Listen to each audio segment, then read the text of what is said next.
It's not the weight, but how you carry it. Welcome back to the Greatness Blueprint. I'm Luke Austin, and these past 6 weeks have been a real test of endurance for me. Juggling deadlines at work, managing personal relationships, and even trying to keep up with my own expectations. Every decision has been a battle, with pressure coming at me from every direction. I get over one hump to find another. And I know I'm not alone in feeling this way. We all face these moments where it feels like we're being pushed to our limits. And that's why I decided to make this episode about navigating life's pressures. How do we make tough decisions when it feels like stakes are higher than ever?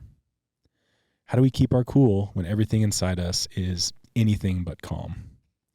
In today's episode, we're going to tackle these questions head on. I'll share some of my own stories and struggles that I've faced recently and some of the strategies that I've found helpful to help me get through those challenging times. So if you've been feeling the heat and wondering how to turn it down or even use it to your advantage, stick around. Let's figure it out together. Episode 25 of the Greatness Blueprint starts now.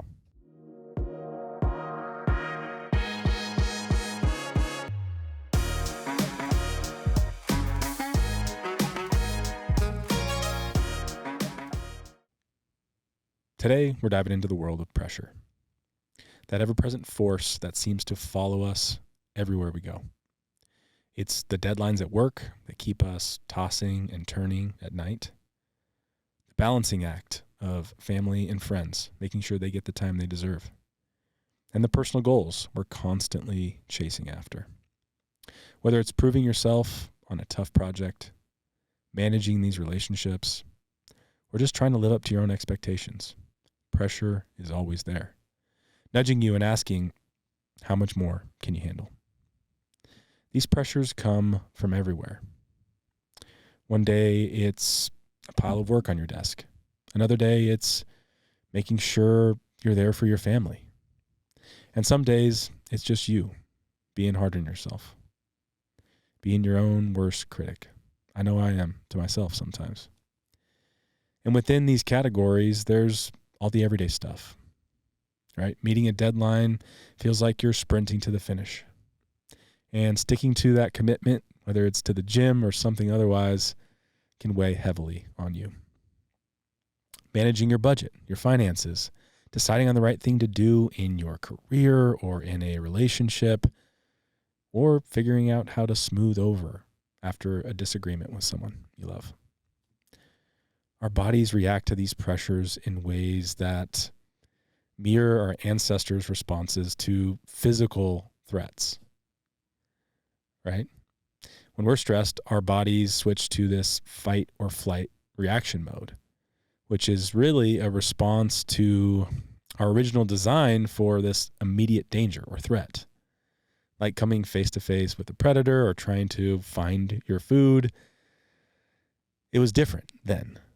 With today's threats, it's a lot more like emails or public speaking. And these things, they aren't life-threatening, but our body reacts as if they are. It creates these stress hormones like adrenaline and cortisol, and our body and our blood pressure skyrockets as it's preparing us for this action, which explains why your heart's pounding and racing and you have sweaty palms and you feel nervous going into these situations. Now, if you think about it, this was an ancient survival mechanism, but it's not really cut out for today's modern day stresses, right?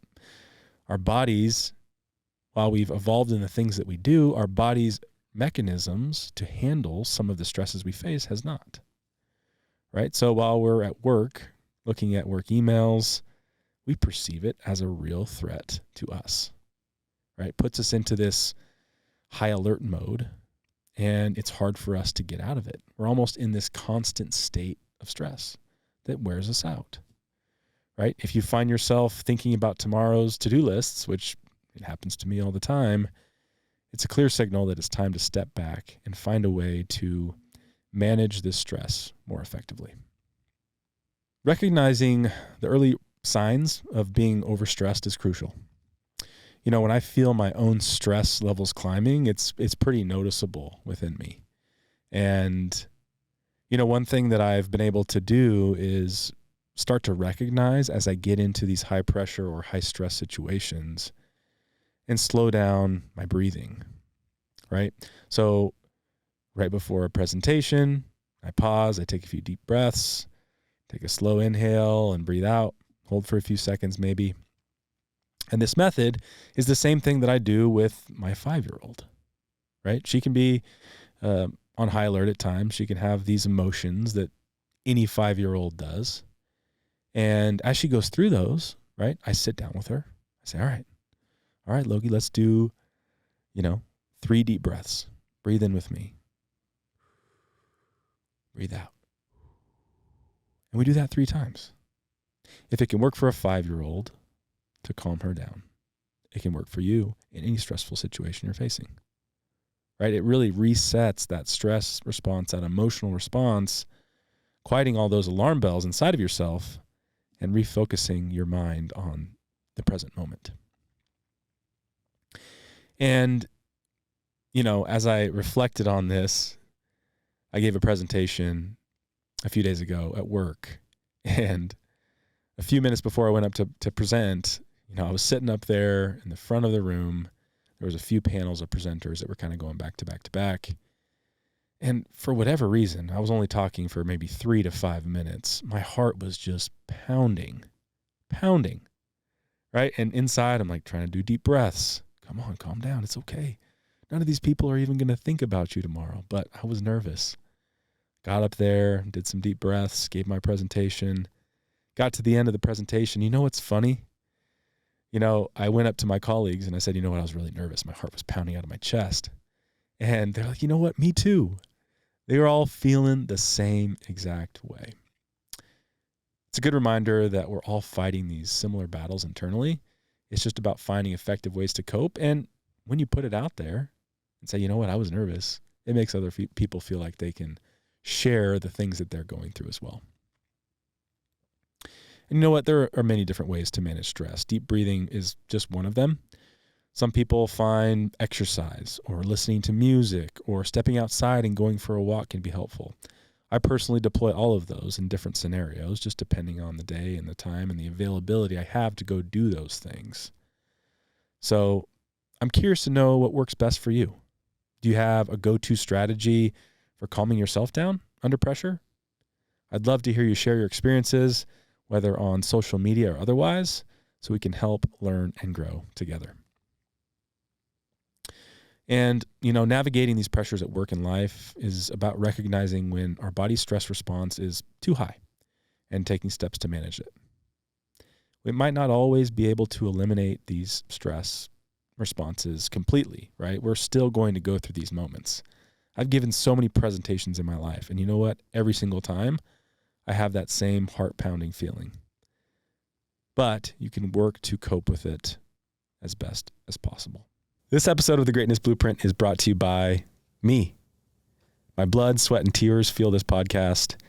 If you have interest in being a sponsor on the show, you can reach out to me at my email at luke@greatness-blueprint.com.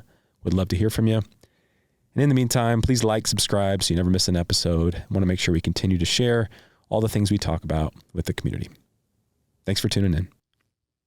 Now that we've explored a little bit of the nature of pressure and how our bodies react to it, and maybe some of the coping mechanisms that you can use to deploy and resolve some of that pressure under those stressful situations, especially around decision making, I want to talk about some of the situations I've been facing recently and some of the pressure that I've been under, really that gave me the passion to shoot this episode, right? I've been going through something in my life that was very overwhelming as I was going through it.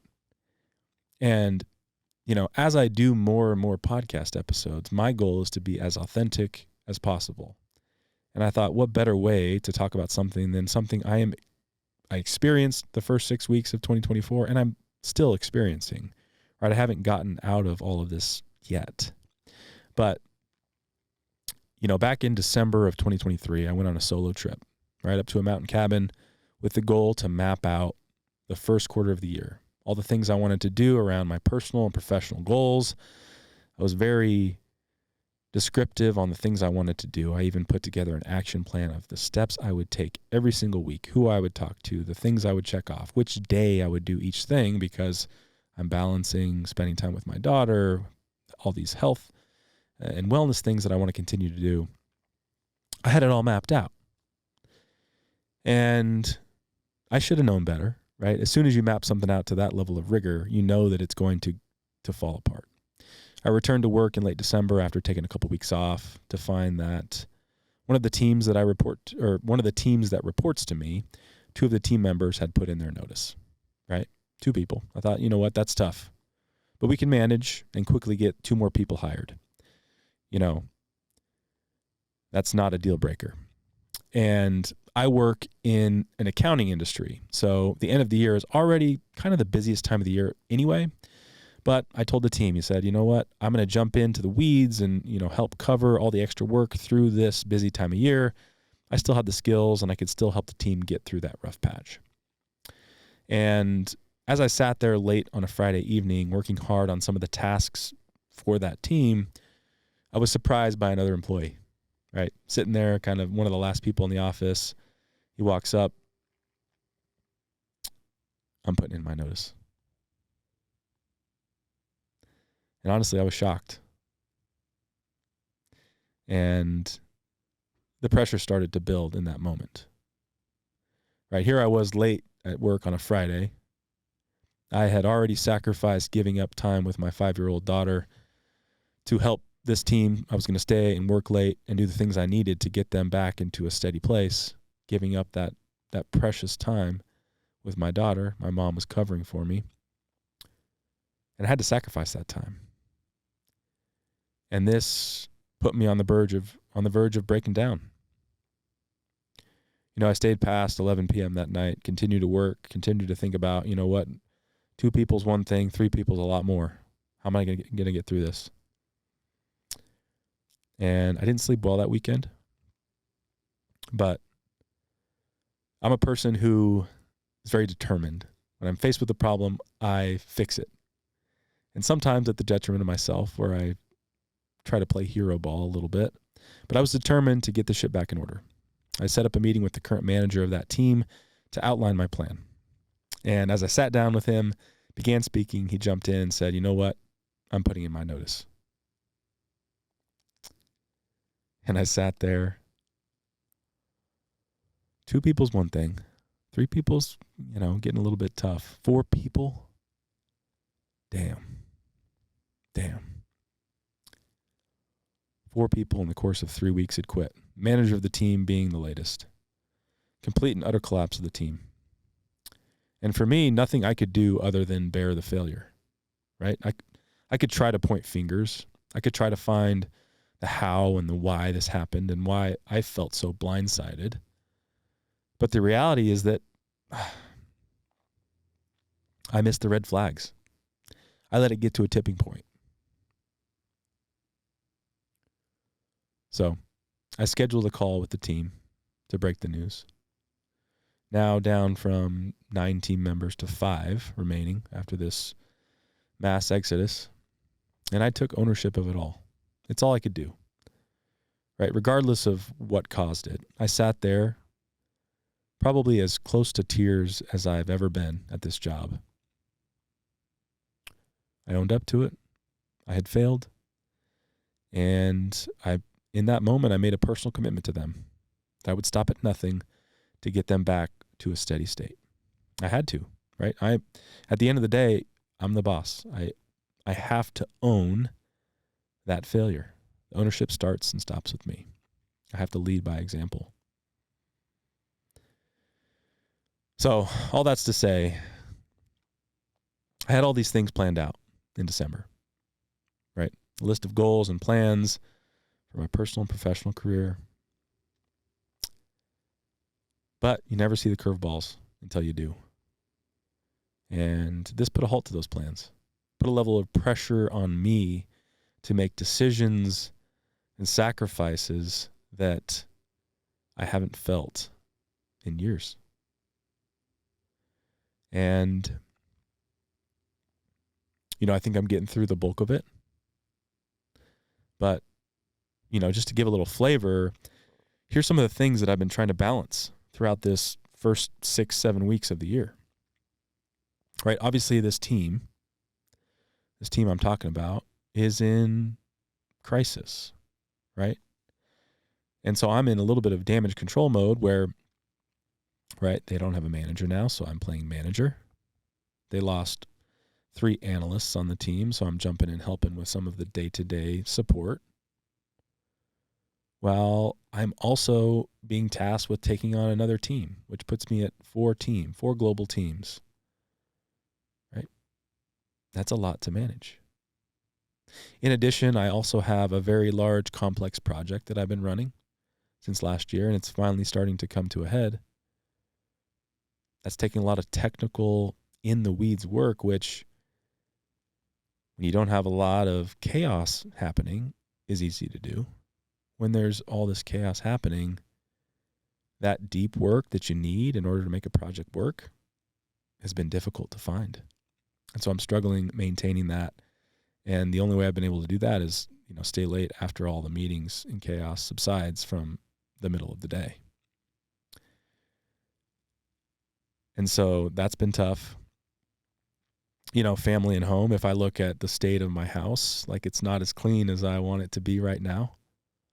That's a sacrifice that I've had to make in order to stay late at work and get some of the things done there that I needed to do to shore up this team. All the while, my daughter is in her transition period from kindergarten to first grade. And she's been going to the same school for the last 3 years, a Montessori preschool that has kindergarten. And so that was kind of on autopilot for a few years. But now we're making the transition into elementary school. And so here I am looking and researching all the elementary schools in town, making sure we get the best fit for her, balancing charter schools, private schools, public schools. What do we do? What's the location? Making sure that we get sign off with her mom, right? Because we have a split household and we have to make sure that it works for both people. I can't make a decision in isolation there.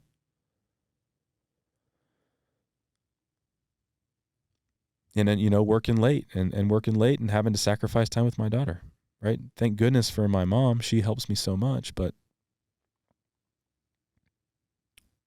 I had to lean on her a lot more than I would normally want to.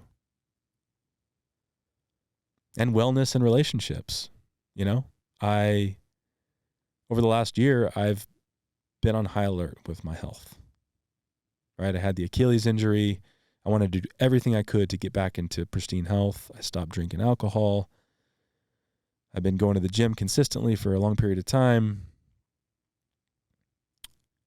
I've been focusing on spending more quality time with the people I care about. But that had to pause as well. Right, this podcast, another example. As I looked at my December goals, I wanted to ramp up to 2 episodes a week. But with everything going on, I've had to scale this back to an episode every maybe 2 to 3 weeks. Right? This creative outlet, this thing that I feel like is giving me purpose back into the life of others, to talk about the things I've learned and hopefully share something that so someone else doesn't have to go through something similar or can relate. I've had to put that on pause. Personal relationships. I just couldn't give the time necessary to maintain some of those. And that weighed on me. And so I had to pause or completely end some of the connections I had. I completely forgot that I had a sauna membership. Some of these things that you just don't think about until you're just in the chaos. And look, I'm not trying to get sympathy from anyone. I know we're all going through similar things. I'm just highlighting that if you're going through something similar where you're trying to balance all of this stuff that's going on in your life, feels like the world is crashing down. Someone else is going through it too. It's going to be okay. But it is hard. I'll never forget when the pressure came to a head, right? I was sitting there at my desk. Actually, I was standing there at my standing desk, and I had just filled out 6 different applications to different elementary schools in town. And we were right at the due date. So I had to hand deliver all of them by the end of the day. I had an inbox full of unread messages. I had project deliverables that were due by the end of the day. And I had meetings from 8 to 5 o'clock on that day. Every single 30-minute or hour block was taken. And the pressure was, about to break me, honestly. I felt like I just wanted to slam my fists on my desk and walk out in frustration and stress. But I didn't. I picked up my coat.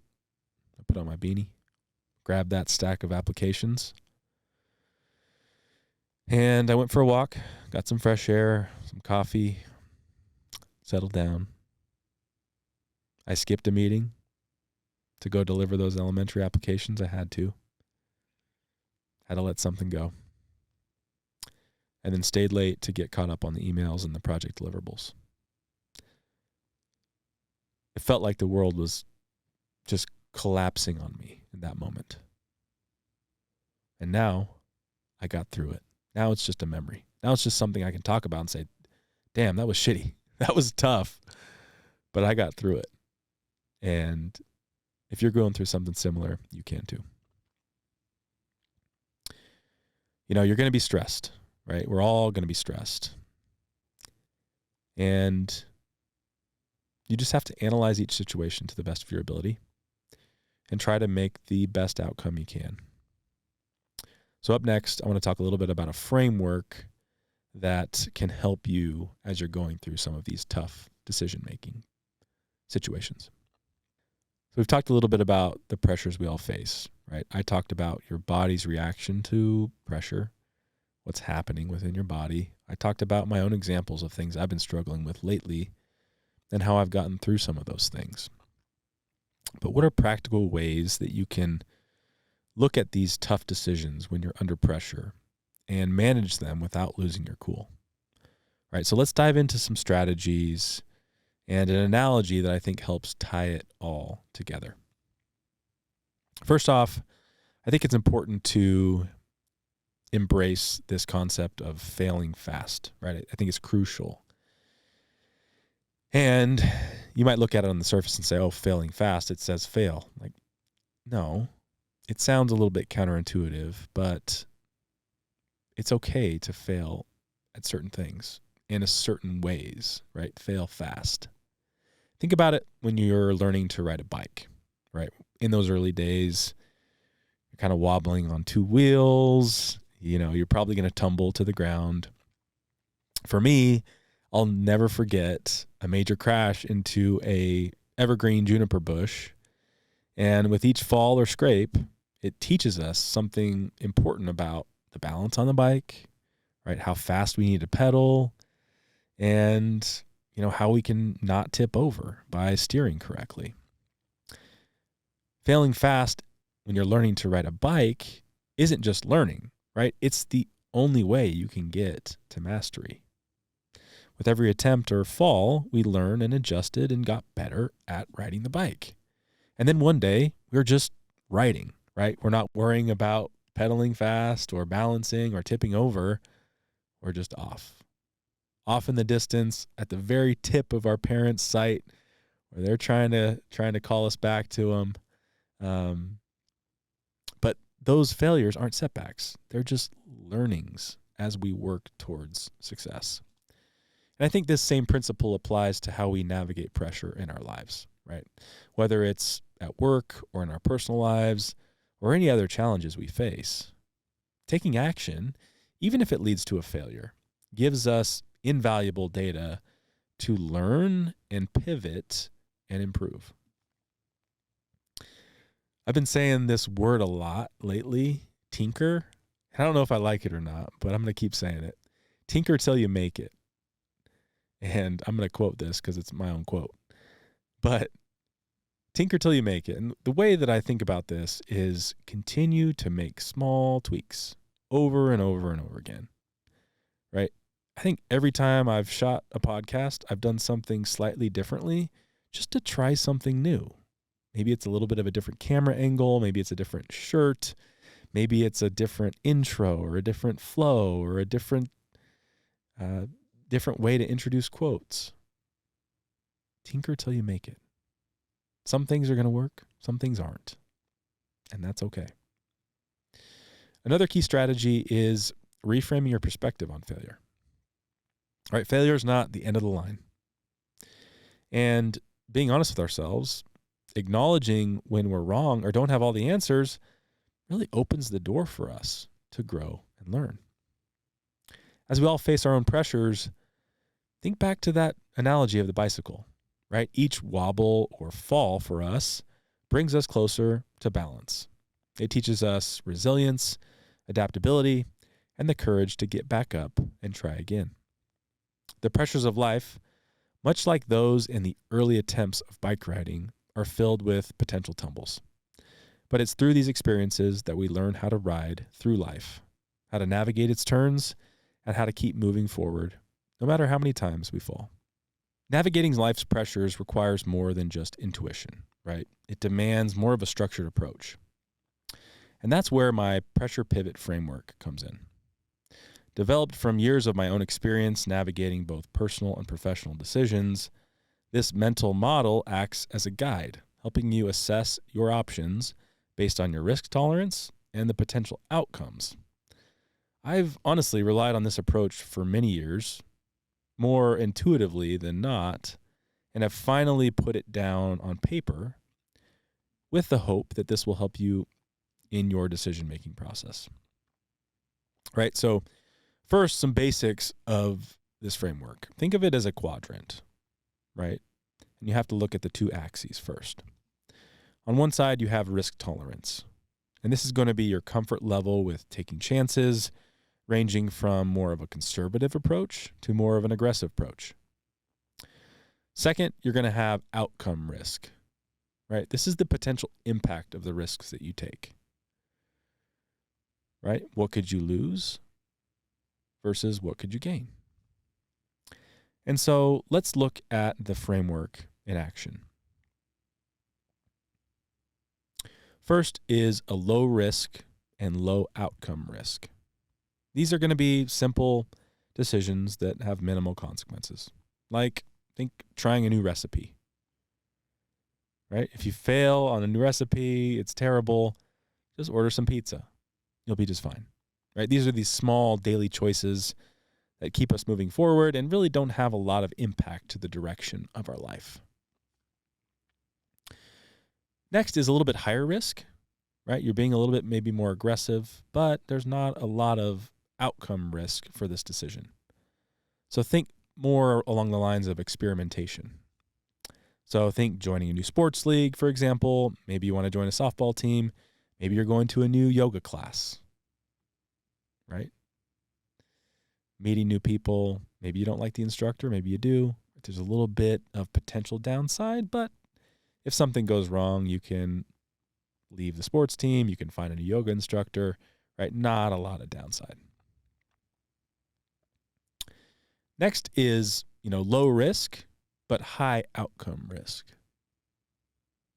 right? You're being maybe a little bit conservative, but the outcome could be really good, right? So think of more calculated decisions, right?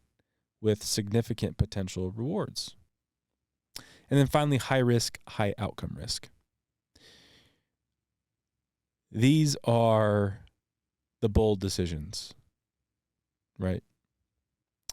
Where you understand that there is a great deal of risk and also a great deal of outcome risk, right? These are the bold decisions you have to make sometimes in life.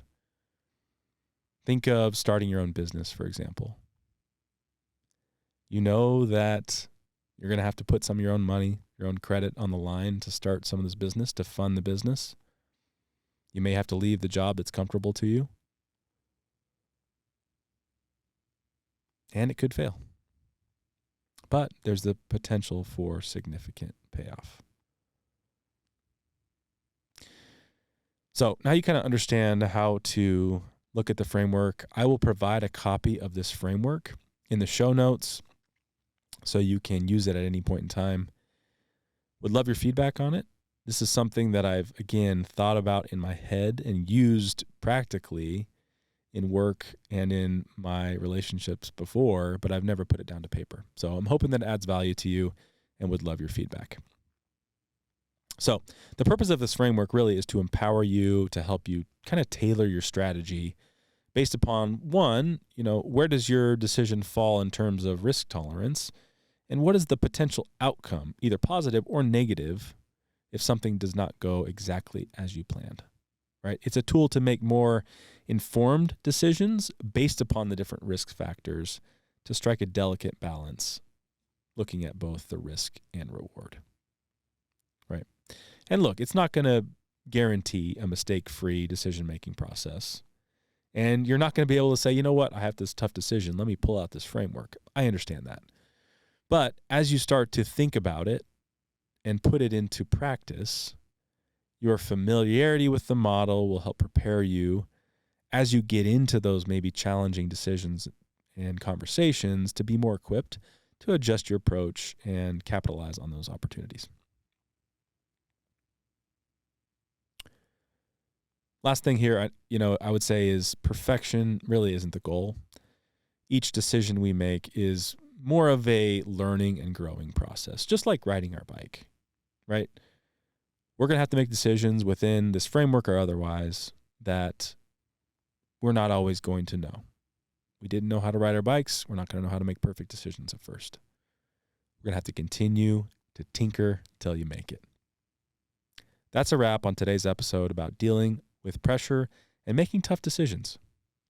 We've looked at why we feel stress under pressure. I've talked about some of the real struggles I've faced with making decisions under pressure and some of the pressures we face in everyday life.